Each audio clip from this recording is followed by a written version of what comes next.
Buenos días a todos y muchas gracias por la invitación a compartir aquí algunas ideas en este foro.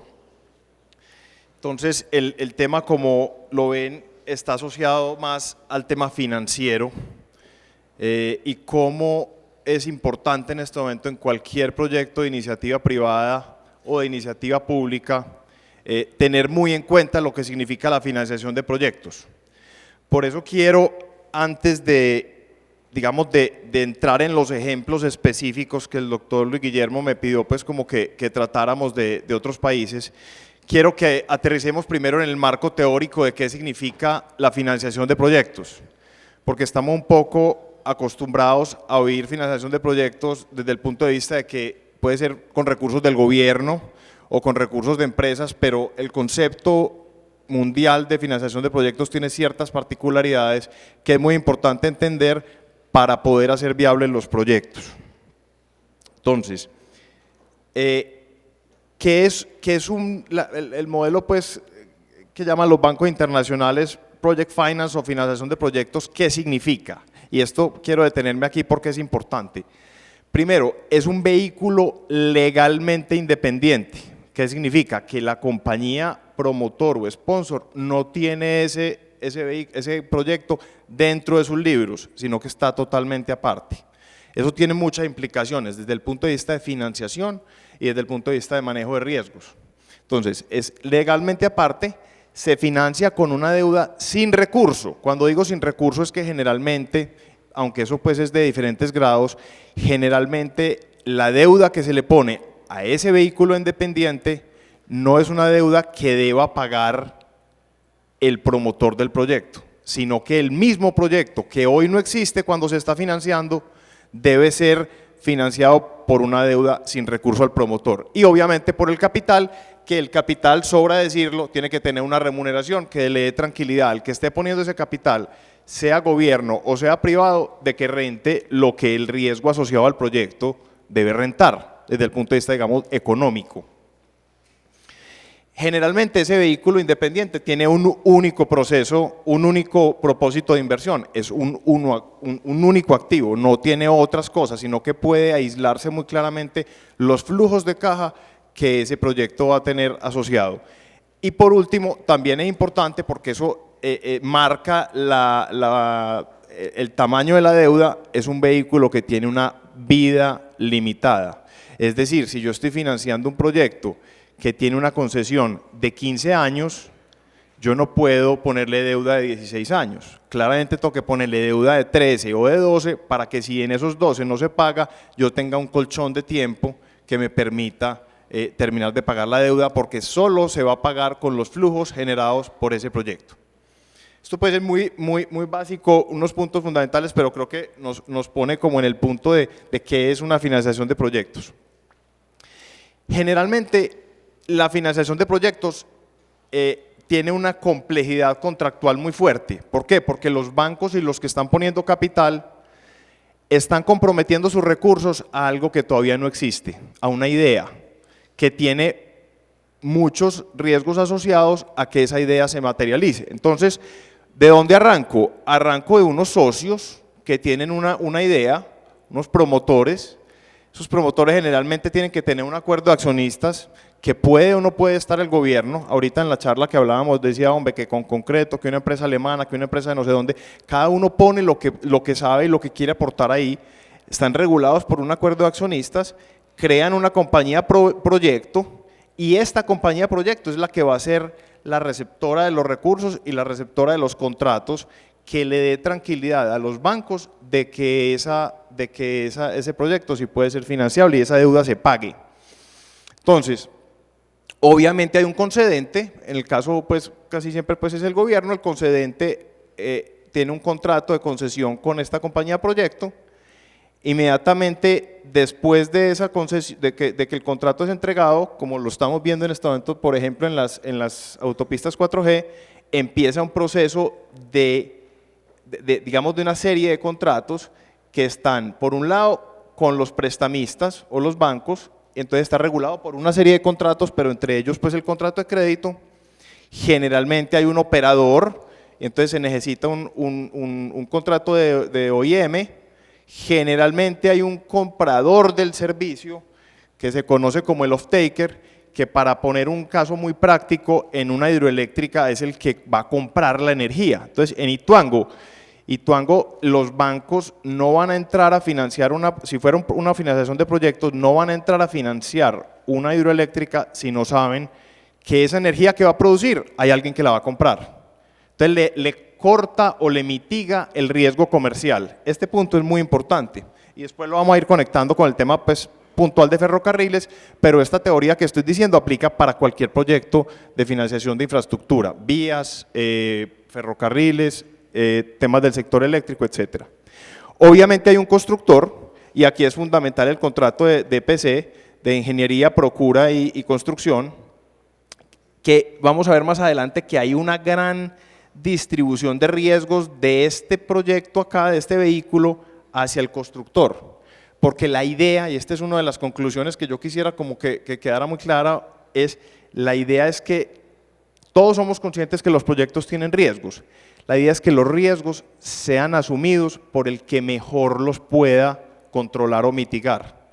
Entonces, muchas veces en muchas discusiones con los bancos dicen, hombre, pero es que los bancos no aceptan ningún riesgo. No es que no lo aceptan ningún riesgo, sino que eso es un riesgo que está mejor manejado o gobernado, administrado por el constructor, y el banco no sabe manejar un riesgo de sobrecostos de materiales, por ejemplo. Entonces, todos estos agentes, al final del día lo que están haciendo es recibiendo una distribución de riesgos para garantizar que el otro agente pueda participar de manera adecuada en la gestión final del proyecto. Y obviamente también hay una cantidad de proveedores de insumos. Entonces todos estos están regulados por unos contratos que al final lo que hacen es que le dan vida a que sí exista un proyecto. Y yo no puedo arrancar a construir un proyecto hasta que todo esto no esté totalmente articulado, porque cualquier pieza de esa me genera una grieta que va a afectar a los otros. Bueno, voy a ir un punto siguiente entonces de las fuentes de financiación, haciendo pues una aclaración muy clara de que el capital privado tiene expectativas de retornos razonables que varían según su exposición al riesgo. El mensaje claro: mayor riesgo, mayor rentabilidad. Si hay un fondo internacional, una compañía internacional, una compañía local que tiene unos recursos limitados generalmente y quiere invertir esos recursos en un proyecto, va a exigir una rentabilidad. Entonces, los proyectos, para empezar a ver su viabilidad, tienen que dar rentablemente. Si no dan con los números, digamos, de tráfico de pasajeros o de carga, no dan, inmediatamente hay que buscar entonces unos ingresos adicionales que complementen esos flujos para que se llegue a la rentabilidad que este personaje que está poniendo el capital de riesgo primero pueda entrar al proyecto. Si no, es muy difícil que un proyecto exista. Entonces, estoy introduciendo ahí un punto, es que los flujos que entran a un proyecto para financiarlo, cuando uno hace el análisis de usos y fuentes, las fuentes son, por un lado, deuda, obviamente primero capital, pero también en muchos casos el tema de subsidios, y lo llamo subsidios, pero es que en algunos momentos el gobierno tiene que entrar a aportar ciertos recursos. ¿Para qué? Para que, como el proyecto por cualquier razón no es capaz por sí solo de generar la rentabilidad adecuada para que el capital rente, lo que les decía ahorita, que hay unas personas que están esperando esa rentabilidad, pues este debe complementar para llegar a esa rentabilidad adecuada. Que además, si el proyecto no tiene la rentabilidad adecuada, para los bancos no es atractivo porque no está viendo incentivo en los promotores de ejecutar un proyecto que no les va a dar rentabilidad. Entonces miren que es un círculo donde todos los puntos son fundamentales tenerlos muy bien controlados. ¿Cuáles son? Pues todos los tipos de deuda, aquí ustedes los pueden ver. En este momento, pues en el tema de las 4G estamos mucho con deuda comercial, deuda internacional. Recientemente Pacífico 13 se financió con una emisión de bonos, que es un hito importante para la financiación de proyectos en el país. Puede darse también préstamos de desarrolladores o de entidades multilaterales que en gran medida tienen unas fortalezas grandes en este esquema de financiación de proyectos, es que adicionan mucho plazo al perfil de amortización. Entonces, lo que yo hago adicionando mucho plazo, cuando digo plazo me refiero a que los bancos pueden prestar a 12, 15 años, si una multilateral entra puede irse hasta 18, 20 años. cuando le adiciono más plazo, estoy trayendo más flujos del proyecto a valor presente, entonces puedo aumentar el tamaño de deuda que ese proyecto tenga. Entonces, estos son unos agentes claros, importantísimos, además que tienen una cobertura o generan en el proyecto una cobertura política importante. Si uno tiene un proyecto financiado por el BID o por el Banco Mundial en cualquier país que tenga riesgo político, los gobiernos generalmente, para decirlo pues coloquialmente, le hacen más pasito a este tipo de entidades que a unos bancos comerciales. Entonces, eso es un mitigante importante para ciertos riesgos políticos que existen. Bueno, por otro lado está pues obviamente los subsidios que les decía, que pueden ser generalmente pues grupos que se logren beneficiar a través de gobiernos o promotores internacionales, y todos los posibles aportantes de capital que son pues los promotores como tal del proyecto. Unos puntos críticos que hay que tener en cuenta antes de arrancar cualquier proceso ya de construcción de un proyecto. Perdón. El primer punto es que la bancabilidad del proyecto, es decir, que el proyecto sea banqueable o no, que los bancos tengan apetito con el proyecto, depende de los análisis que se hayan visto. Obviamente, la viabilidad comercial, legal, económica, técnica, social y ambiental, cada día se va a volver un punto que los bancos van a querer tener más controlado, entenderlo mejor y que no signifique un riesgo a futuro. La estructura de capital. La estructura de capital es el dimensionamiento de la deuda. ¿Cuánto es deuda y cuánto es capital? A mí generalmente preguntan, ve, entonces el proyecto puede ser 70-30, o puede ser 60-40, o puede ser 20-80. Eso depende de cada proyecto. ¿Por qué? Porque es que el dimensionamiento de la deuda está dado es por el flujo de caja que ese proyecto va a generar, traído a valor presente, para garantizar con unos colchones que es importante tener por los imprevistos, permita darle tranquilidad a los bancos de que eso sí realmente se va a pagar.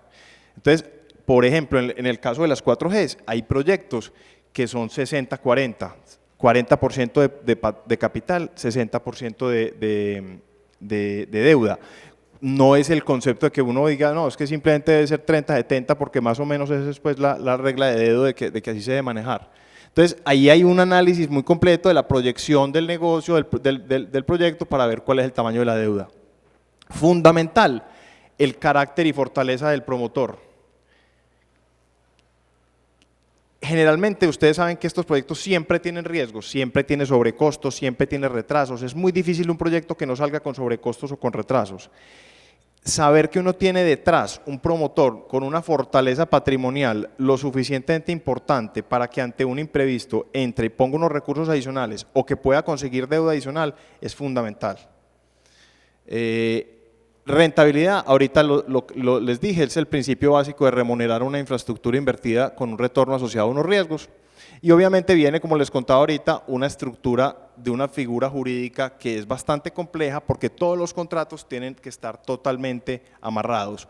El marco regulatorio que tenga el país, que ahorita vamos a ver un poco lo de las APPs, los contratos de suministro, los contratos de diseño de ingeniería, procura y construcción, y los contratos de off-taker o de venta. Vamos también ahorita a ver un poco de la matriz de riesgos para que dimensionen qué son los riesgos que se miran en un proyecto de este estilo, y obviamente una tarea de debida diligencia donde cada vez van a ser más común la importancia y la necesidad de que asesores independientes, totalmente independientes al constructor y al promotor, estén dando su opinión sobre la viabilidad adecuada del proyecto y sobre la viabilidad técnica o de tráfico o de alguno de los puntos pues que están mencionados arriba. Vamos un minuto a ver el punto del marco como general de las APPs y los factores fundamentales. Entonces, lo primero es que el éxito de las APPs requiere de una combinación de factores que logre atraer al sector privado al mismo tiempo que garantice que el gobierno o el otorgante cumpla con sus objetivos y expectativas. Esto, en otras palabras, es un gana-gana. El gobierno va a ser capaz de atraer promotores siempre y cuando los promotores tengan algún tipo de negocio detrás atractivo, y obviamente el gobierno va a traerlos para solucionar algún problema o algún interés que tenga el gobierno. Por eso es fundamental primero el compromiso del gobierno generando un esquema de contratación y un marco, digamos, teórico o jurídico que le dé apoyo financiero adecuado al tema, una justa asignación de riesgos, que ahorita se las mencioné y que más adelante vamos a ver en la matriz de riesgos, el marco legal y regulatorio adecuado, un proceso licitatorio claro, que el promotor sienta que hay claridad en el proceso y que no está poniendo una cantidad de recursos de tiempo, dinero, etcétera, en algo que no tiene claro si va a ser asignado de la mejor o de la forma más equitativa.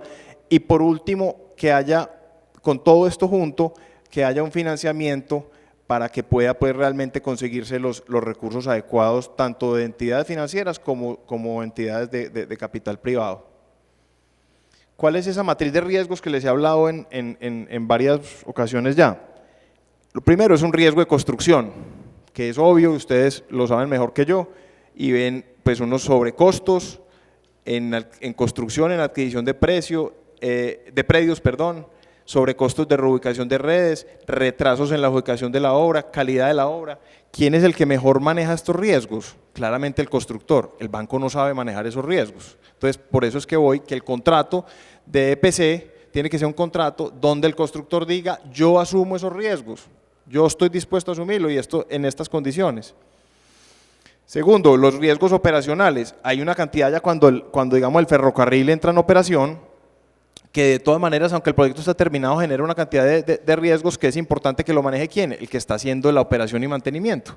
Y ese contrato de operación y mantenimiento tiene que garantizarle al concedente que tiene unas normas de calidad y de seguridad y de periodicidad y de servicio en términos generales, que en el caso de las 4G ya está muy metido dentro del contrato, que le garantice al que va a disfrutar de ese servicio, que es el cliente final, que el proyecto funciona de la forma adecuada con la calidad que es. Obviamente un riesgo de demanda que está medido por los pronósticos, pues el riesgo es que los pronósticos no se cumplan, una caída de tráfico o de volumen de carga transportado. Este es un tema bastante importante en este momento en el país. La mayoría de estudios de tráfico que se hicieron para las 4Gs se hicieron en un momento que teníamos la economía en un viento mucho más positivo. Hoy en día la economía está con un viento, digamos, no tan positivo, los tráficos posiblemente son menores. Entonces, ese tipo de cosas, cuando el banco todavía no ha desembolsado, es importantísimo que el asesor independiente que les contaba ahorita diga, el asesor de tráfico diga, vea, es que el tráfico se bajó de esta forma o de esta forma, y entonces meta eso de nuevo en los modelos de Excel, a ver si el proyecto sí es capaz con ese nivel de deuda que hablaba yo ahorita o no. Entonces este es muy importante y generalmente se controla, o el que mejor lo maneja es el que les decía ahorita, el riesgo del tomador o del comprador o del off-taker. Si vamos a hablar digamos, del caso de Fenoco, que es uno de los casos pues, más sencillos en cuanto a ferrocarriles en Colombia, ¿quién es el comprador de esa capacidad? Los carboneros necesitan sacar ese carbón, el tren está hecho para sacar ese carbón. ¿Riesgo de demanda? No tiene, porque es muy poco probable que los carboneros vayan a dejar de utilizar el tren, porque antes los excesos los tienen que sacar en tractomula y no tienen cómo sacar más carbón por la misma capacidad del tren. Entonces el tren no tiene problema de demanda.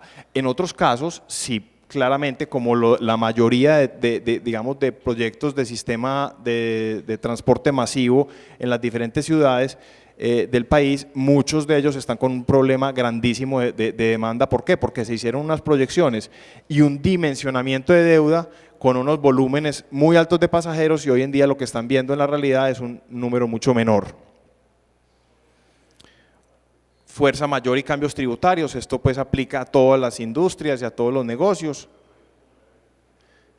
Riesgo político y regulatorio, ahorita lo tocaba, este es fundamental. Cuando una empresa de afuera o local está planeando en invertir unos recursos muy importantes, hablemos del tema de las 4Gs, que son proyectos de billones de pesos, y estamos diciendo que el equity vale, que el patrimonio vale cerca del 40%, estamos hablando de que metan 400 mil millones de pesos o más solo en su capital.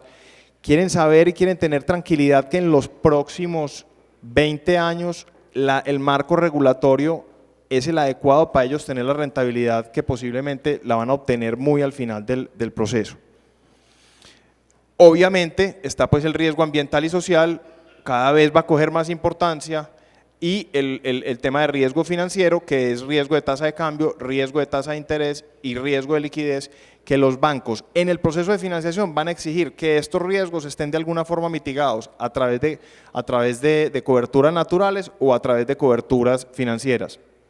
Señalo, por ejemplo, algún riesgo. Si yo veo que las tarifas de los peajes están creciendo o las vigencias que el gobierno me puede dar está creciendo con la inflación, yo debería financiar ese proyecto con una deuda atada a la inflación, no con una deuda atada al DTF, porque se pueden abrir en determinado momento y ahí se genera un riesgo. Entonces, a eso es lo que me refiero con coberturas naturales. Bueno, aquí digamos que pasé y hice un brochazo relativamente rápido, y me perdonan pues si corrí un poco en la presentación. El punto que quiero entonces es concentrarme en, bueno, cómo países como la India o España han adoptado y son casos de estudio del modelo de APPs que nos pueden servir para pensar en alternativas de proyectos en Colombia para el tema de ferrocarriles, o repito, para cualquier otra industria.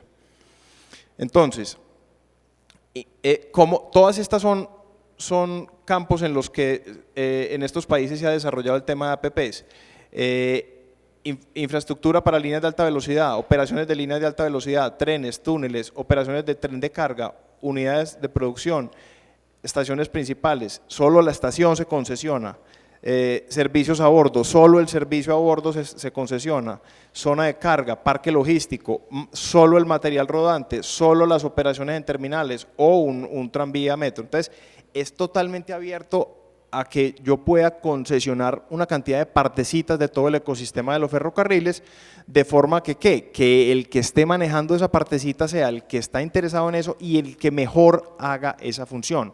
Puede que este servicio a bordo lo haga mejor una empresa concentrada en servicio a bordo o en prestación de servicios de alimentación, y no un constructor que no tiene ni idea de servicio a bordo de un ferrocarril. Entonces, no solo es la distribución de riesgos hacia el más adecuado para manejar los riesgos, sino también la distribución de funciones, que cada función la tenga el que realmente ejecuta mejor esa función. Un caso es la financiación del Metro de Panamá, que se ha movido relativamente rápido. Esta semana que estuve allá me contaron que ya habían firmado con el gobierno japonés una financiación para la tercera línea de metro. Lo han hecho, repito, bastante rápido, y esa línea de metro va a ser una línea inclusive que creo que va a tener un tranvía que va a atravesar el canal. La línea 1, entonces aquí lo que son 13.7 kilómetros, una cosa casi de 2 billones de dólares, una inversión bastante importante, tal vez la segunda después del canal, y la financiación pues fue tanto deuda de corto plazo como deuda de largo plazo, donde generalmente cuando hay una gran compañía proveedora de los equipos, esa compañía trae una financiación importante a la mesa. Aquí vemos los bancos que participaron. Son muchas entidades, generalmente también están los ECAs, que son las entidades pues como de apoyo a las exportaciones de los diferentes países, y en este caso pues entraron entidades de Estados Unidos, de Francia, de Japón, de España, y aquí pues el mismo Francia. Vemos el esquema que les contaba, varios bancos haciendo la financiación a largo plazo, una garantía de una agencia multilateral que fortalece digamos, el carácter y la solvencia patrimonial en este caso del gobierno. El deudor específicamente en este caso es el gobierno de Panamá, que pasa los recursos a un proyecto, contrata un operador de OIM como les contaba antes, y contrata un constructor que en este caso era un consorcio brasilero-español para que construya el metro. Esto puede ser relativamente sencillo, pero tiene meses y complejidades de trabajo. En España fueron los primeros uno de los primeros proyectos de APPs en metros y tranvías fueron promovidos en Cataluña, más o menos por ahí en el año 2000. Y miren una cosa bastante interesante, es que lo que les decía de los subsidios ahora, que el mismo tráfico no generaba los retornos adecuados de capital y deuda, entonces tenía que entrar el mismo gobierno a través de la administración pública y aportar 1/3 de los fondos en forma de subvención de capital, no reintegrable, es decir, subsidio.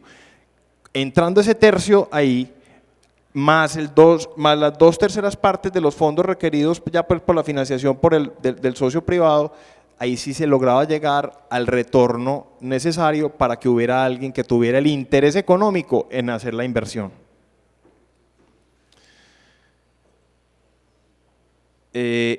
Otro caso que tenemos es el tranvía de Zaragoza, que es un caso similar, donde es una obra de 400 millones de euros y pueden ver que también hay unos aportes públicos, la administración pública pone el 38% de subvención de capital y ya el resto del proyecto se financia con aportes privados, el 80% de deuda, el 20% capital.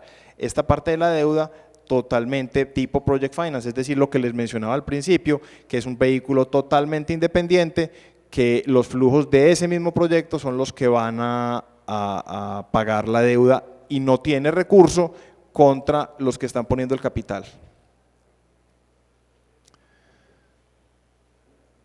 Bueno, el otro caso es un caso en la India, que ustedes saben pues el liderazgo que tiene la India en temas de financiación, de ferrocarriles. Están buscando que usar el ferrocarril en vías reducirá la emisión de carbono de transporte de mercancías en 2.25 veces y planean llegar a 2.5 veces en el 2030, donde el interés grande es del Banco Mundial entrando a poner un préstamo al gobierno de la India para garantizar esa liberación de emisiones de carbono. Estos son pues algunos proyectos que paso rápidamente. El beneficio grande que tiene este proyecto claramente es no solo económico sino ambiental, entonces por eso está el gobierno de la India acá metido y un banco como el Banco Mundial. Es difícil que en estos temas entre un promotor que sea puramente económico porque claramente su rentabilidad económica no la va a obtener a no ser de que haya alguna entidad como estas que esté poniendo los subsidios. Estos eran algunos ejemplos de los que traje. Quería dejar un poco de tiempo para preguntas, si alguno tiene preguntas de cualquiera de estos temas de financiación de proyectos, agradeciendo pues al doctor Luis Guillermo por la invitación.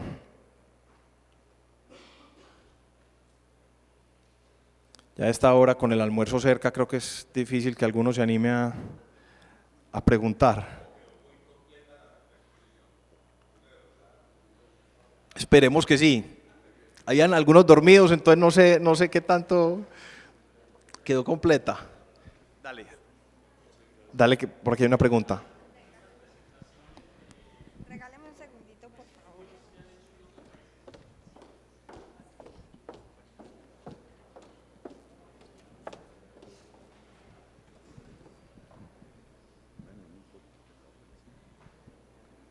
¿Cuál ha sido la experiencia en Colombia?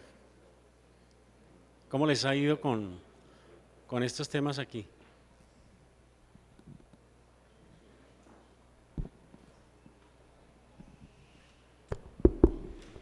La realidad es que cuando hacía todo ese marco teórico mucho era porque todo el ecosistema de proyectos en este país tiene que ir evolucionando hacia las prácticas internacionales. Porque nosotros, aunque hemos hecho muchas cosas, no estamos acostumbrados a realmente lo que significa una financiación de proyectos en ese estándar internacional de una aislación total de riesgos. Y es una cosa de los constructores, de los bancos y de todos los agentes. Me explico. El banco estaba acostumbrado a que si había un proyecto que traía un buen constructor, le decía, listo, yo le presto, pero usted me firma con su balance. Entonces mira que ahí no se estaba dando esa desconexión entre el proyecto y el promotor. Y el promotor estaba acostumbrado a que no tenía que hacer ningún estudio, ni ningún asesor independiente, ni ningún proceso contractual como lo mencioné acá, porque tenía al banco de relación prestándole su recurso, pero estaba poniendo en riesgo en realidad era su balance. Entonces es un proceso que yo creo que vamos a ir avanzando y que creo que en este ejercicio de 4G ha servido mucho al país, porque todos los agentes, sobre todo los bancos y los promotores, constructores, etcétera, han ido madurando en esa adecuada distribución de riesgos, que era lo que yo decía. Coger y poner, o sea, casos totalmente prácticos, lo que pasó con Conalvías el año pasado, una empresa de ese tamaño que era tal vez de las más solventes desde el punto de vista patrimonial en el país. Fue una compañía que por una serie de proyectos que cogió y asumió riesgo en su propio balance, terminó simplemente quedando insolvente.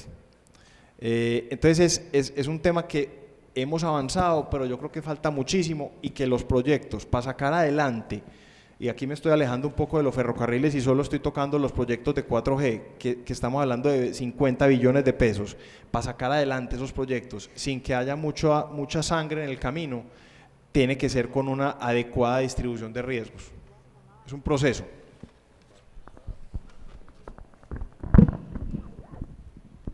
Bueno, muchas gracias a todos por la atención.